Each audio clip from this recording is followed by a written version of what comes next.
Boker Tov, Bokero, on poursuit ce matin Be'ezrat Hashem, notre étude sur les halachot relatives à la Kriyat Torah et plus particulièrement au Sefer Torah. Vous savez qu'il est interdit, Meikar Adin, de déplacer un Sefer Torah d'un endroit à l'autre, de le sortir du Beit Knesset pour l'emmener dans un séjour ou dans un Shabbat Hatan, une Bar Mitzvah, bref, pour différentes raisons.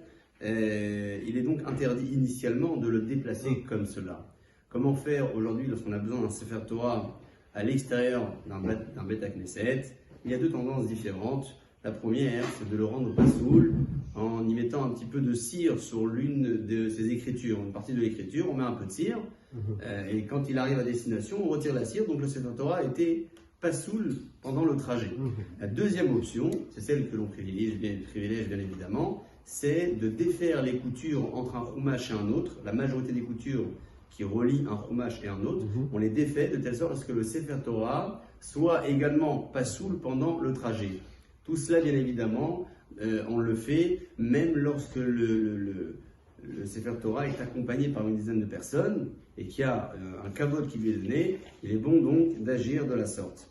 Lorsqu'il n'y a pas 10 personnes, on pourra également le faire en retirant cette firotte, en retirant les coutures du Sefer Torah. On n'amène pas un Sefer Torah dans une prison, même s'il y a des personnes importantes qui siègent malheureusement.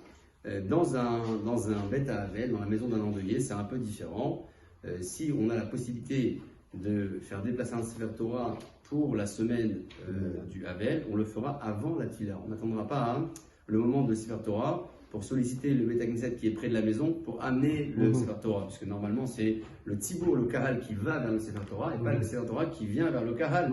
Donc si jamais ces familles veulent un Sefer Torah à la maison pour la semaine, elles devront l'amener avant la Tila de telle sorte à ce que le Sefer Torah soit honoré dans les meilleures conditions. Si une personne a laissé un Sefer Torah qui lui appartient dans une synagogue, il ne sera pas nécessaire de lui demander la permission.